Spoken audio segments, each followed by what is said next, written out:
Tahun ke-1293, armada terbesar di dunia saat itu berlayar menuju Jawa. Pasukan Mongol, utusan Kubilai Han, kaisar dari Kekaisaran Yuan. Namun ketika mereka tiba, kerajaan yang hendak mereka hukum sudah runtuh. Dan di tengah kekacauan itu, seorang pria muda melihat peluang. Namanya Raden Wijaya. Setelah era Ken Arok Singasari berkembang pesat, di bawah Raja Kertanegara, kerajaan ini mencapai puncak ambisi ekspansi. Kertanegara menolak tunduk kepada Kubilai Khan.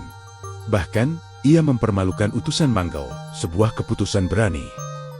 Namun, di saat yang sama, ancaman datang dari dalam negeri.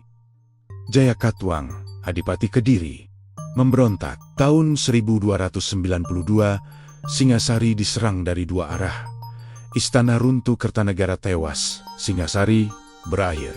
Di tengah kehancuran itu, Raden Wijaya, menantu Kertanegara, berhasil melarikan diri. Ia tidak melawan secara frontal, ia memilih bertahan. Dengan kecerdikan, ia meminta perlindungan kepada Arya Wiraraja di Madura. Di sana, ia menyusun rencana, bukan untuk sekadar bertahan hidup, tapi untuk merebut kembali kekuasaan. Awal tahun 1293, armada Mongol tiba di Jawa. Tujuan mereka jelas, menghukum Kertanegara yang dianggap menghina Kekaisaran Yuan. Namun Kertanegara sudah mati, Singasari sudah runtuh. Yang tersisa hanyalah Jayakatwang di Kediri. Disinilah Raden Wijaya memainkan langkah paling berani dalam sejarah Jawa. Ia mendekati Mongol, bukan sebagai musuh, tapi sebagai sekutu. Raden Wijaya menawarkan kerjasama. Ia berkata kepada Mongol, "Musuh kalian bukan aku. Musuh kalian adalah Jayakatwang." Mongol menerima tawaran itu. Pasukan gabungan Mongol dan Wijaya menyerang Kediri. Jayakatwang dikalahkan. Kediri runtuh untuk kedua kalinya dalam sejarah. Mongol mengira tugas mereka selesai, namun mereka salah besar.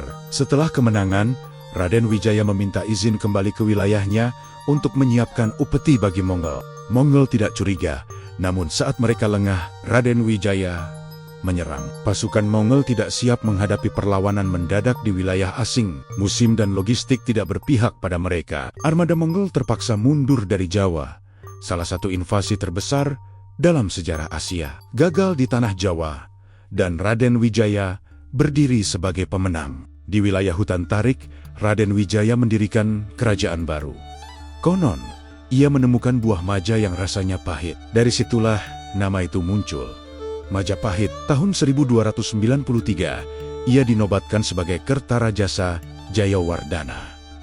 Majapahit resmi berdiri, bukan dari garis warisan yang tenang, bukan dari suksesi Dhamma, tapi dari kecerdikan, aliansi, dan pengkhianatan. Di awal berdirinya, Majapahit belum besar. Ia masih harus menghadapi pemberontakan internal. Namun, fondasi sudah diletakkan. Kerajaan ini memiliki satu keunggulan: pemimpin yang memahami strategi politik. Dari sinilah, beberapa dekade kemudian, akan lahir era terbesar dalam sejarah Nusantara. Di bawah Hayam Wuruk, di bawah Mahapatih Gajah Mada. Namun, itu adalah cerita berikutnya. Raden Wijaya membuktikan satu hal: kemenangan tidak selalu diraih dengan kekuatan terbesar. Kadang, ia diraih dengan kecerdikan.